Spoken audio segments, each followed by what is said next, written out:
Hello there and welcome back to another jewelry. Well, it's a thrifting show and tell. Sometimes there's extra stuff like this. And we are going to be mostly jewelry today. As promised, this is what we're going to go through. And we're going to keep that right here so you can watch me dig in there. But this was a couple of the things that I got at the beginning. I'm going to show you these and then we'll dig into the jewelry. There is actually some really exciting stuff. And there's one piece that's actually worth more than the little bit of silver and gold that I got. And so I'm actually kind of excited to show you a designer piece, which is pretty cool. This is just an Austria made trivet dish or whatever you want to call this. This is going to stay at my house because being the painter and artist and creative that I am, this sings my song. I'm kind of a weird channel. I do lots of things, but I also am a novelist. And so anything that keeps me in the chair and keeps me fed. Look at this beautiful little trinket dish. It is made in the USA, which you don't see that too much. I guess this is older, but it's so pretty. So I'm an eBay reseller, so some of the stuff you'll find up there when I get around to listing it. But sometimes we just have to admire the beauty. So these are, I think they're jadeite, or maybe they're just a quartz, type of quartz, but they have little kitties painted on them. And I'm sorry if you guys can hear the traffic in the background. People are gearing up to be in town because of the 4th of July weekend, so we're getting busy. And I got this also. I got this in a set of a whole bunch of the thimbles like this. That's chalk, soft pastels from This Is My Art Desk. It's got covered with glass and it's a Amish table, but I'm actually looking around like, we got a little bit of out of control here. We need to clean off the residue of the chalk. But this little guy is actually 925 silver, and it's actually marked in there on the bottom, and it's a size 6, which is actually, I didn't even think, I actually watched someone else do a video and it made me realize that these could be silver too. So I looked at it closer and found one. So I went to a garage sale. Actually, I was taking eBay shipping and some books that I had sold to the post office, and there was a garage sale, and the lady was an eBayer, and she's had a season of life change, and she didn't want to do it anymore and didn't have the patience, so she had her stuff out. But the and so I picked up a few things like this kind of stuff, and then I asked her if she had any costume jewelry or old lady jewelry, as I like to call it, and she pulled a bunch of the stuff out, and she had it all marked up like it was ready to sell, and I could tell by the titles of what she named it to sell on eBay that she didn't know what she had. And so I scooped in and got quite a few pieces.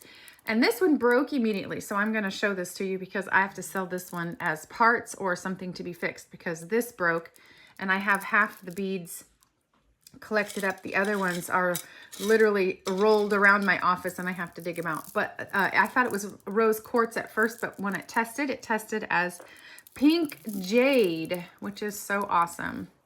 And I always love the sound and feel of all that hard, solid goodness. So we will put that there and hopefully not break it anymore.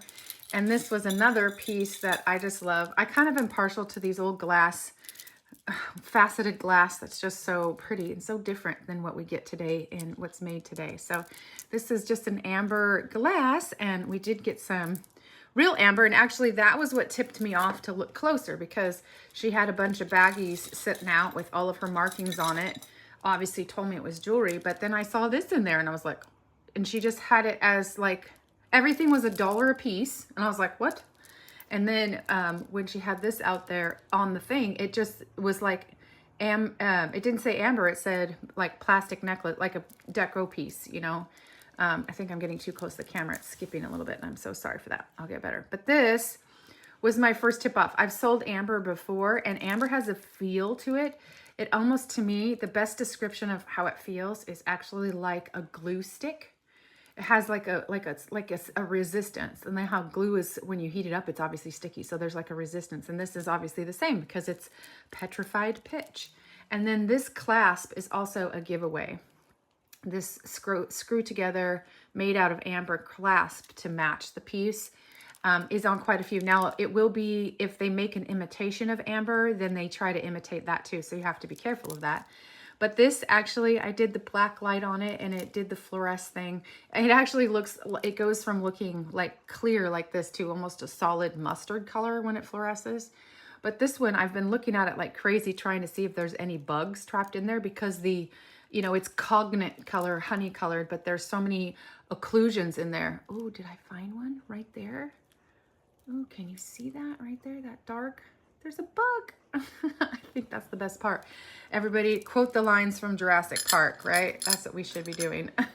Okay, so there was some other pieces that were just extra. This is like carved quartz.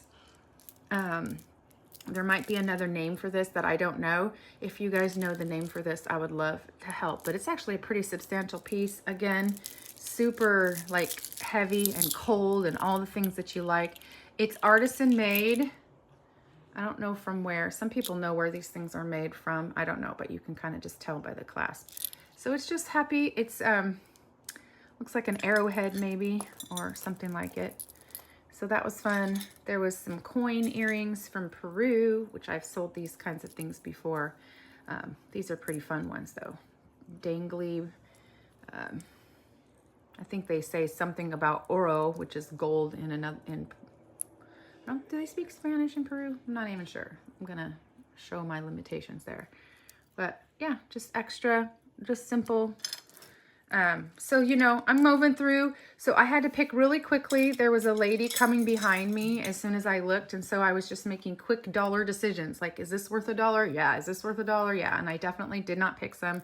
She had some satin covered beads that I've gotten and sold before, but they weren't in good condition. There was some other stuff that just was too boring and too plain. And I definitely bought a few pieces that I didn't end up keeping.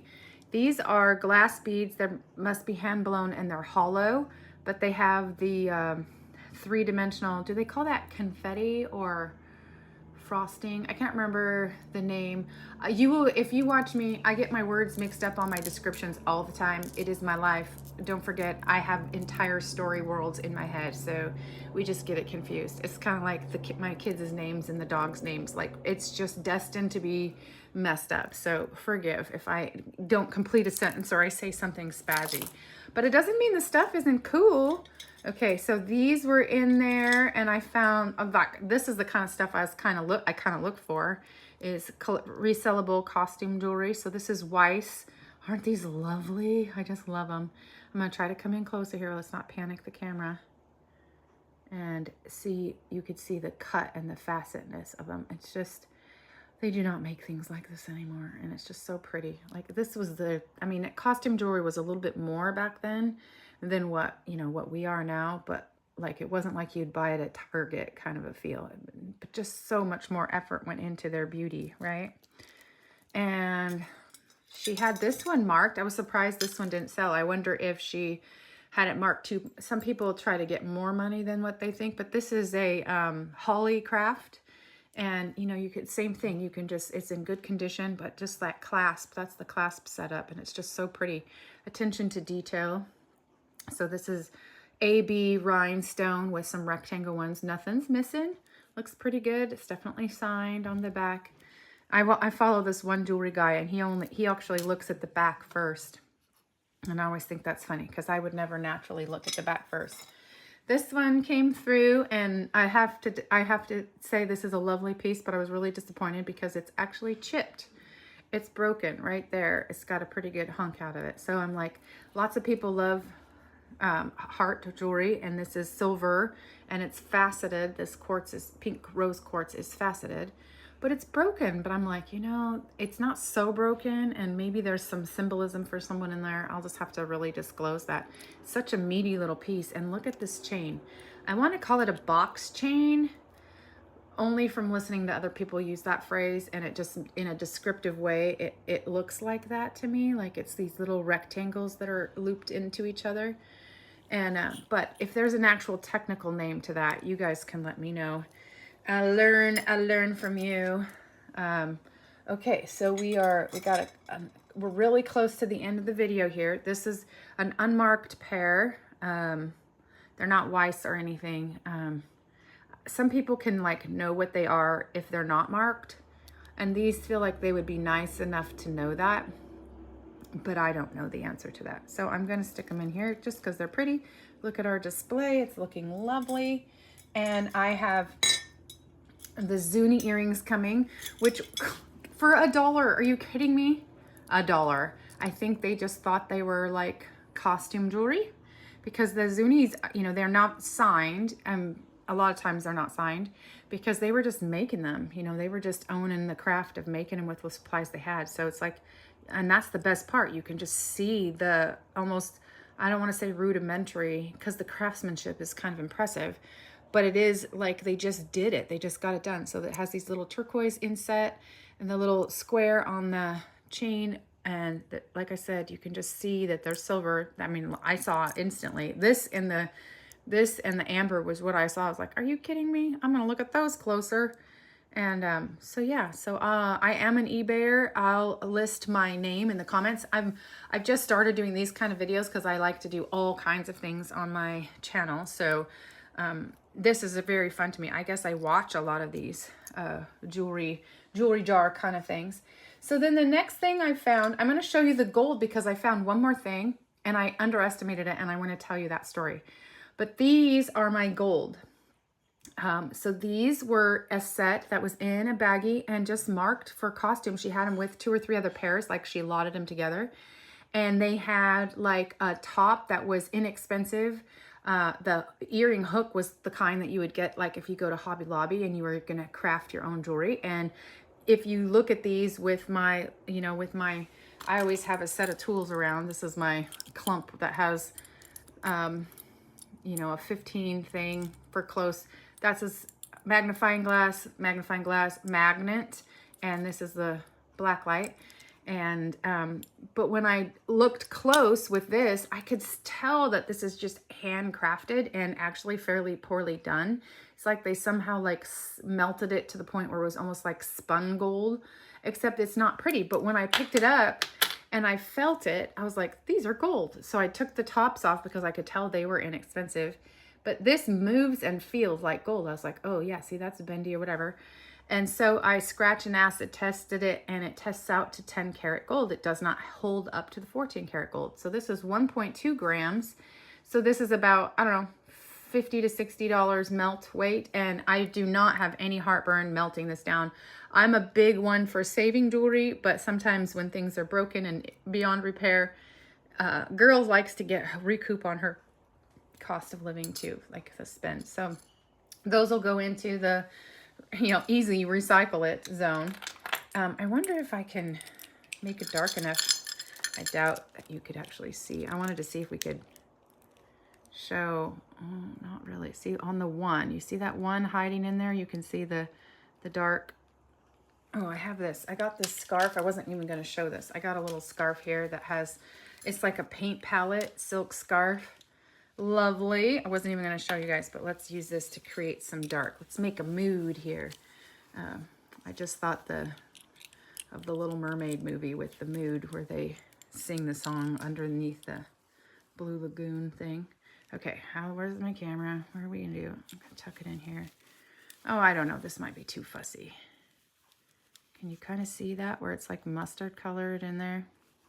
I'm kind of getting one to fire off. I don't know. It might be two. But it's definitely fluorescing. Okay, we'll give up on that. But that's how you would do it. You get in the dark, and every single one of these fluoresces. There's just no question that that's what it is, which makes it very easy. We might as well leave our scarf out for our little screen display. Okay, so this is the part. This is my story time. So we're going to shove this out of the way. Empty bowl. This is the last one. This is the length of my little show and tells. They're short and sweet and just good company. So obviously this is a bolo like material, bolo size, bolo texture. And I was like, okay, so it's a bolo. And when I looked at it, I was like, okay. So I got this in a baggie for $1, and I'm like, oh, well, she must not recognize that this is silver and brass. Like right away, I could tell that, and you could tell by the weight. It's like substantial, right? Well, then I'm looking closer and I see a signature. Oop, where's my signature? Right there. Can you guys see it?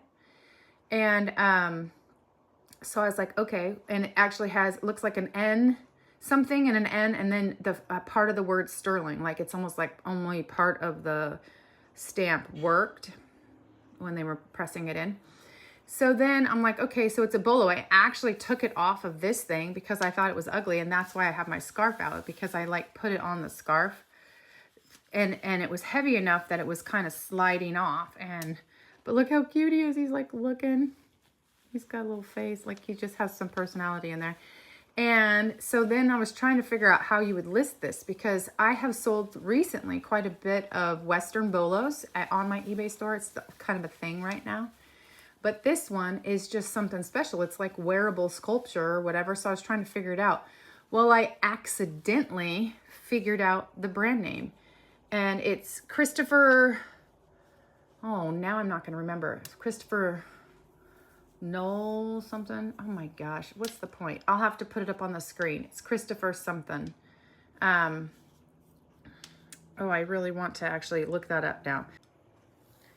Okay, so I had it totally wrong. I went and looked. I couldn't help myself. It's Clifton Nicholson, and he has quite a bit of things on eBay for sale, and they're different sculpted pieces. So like, these are the sold samples. Can you read that there? Clifton Nicholson. Oh, yeah, like that. Yeah, so here's one. So he's got like a snail one here. And a bug bee. Gotta love us some bug jewelry. And actually, I'm most curious what this one actually is. Oh, that's pretty. It's a flower. So like wearable sculpture. Very cool. Okay, so there you go. Clifton Nicholson. Clifton Nicholson, in case I ever bump into him again. What are the odds? Definitely probably wouldn't bump into him for $1. All right, we'll see you next time. Thanks for the letting me fix that at the end. Anyways, it's worth between $500 and $700. And of course, somebody has to be willing to pay that. But he's cute enough, and with the two-tone texture and all of that, that is very, very exciting. So in some ways, this was the best find of the day. I did get some motorcycle pants. I think I told you that. I'm an everything seller. I got a woven pure cotton shirt and some other stuff to do my thrifting thing with. But it was a very fun garage sale. And thanks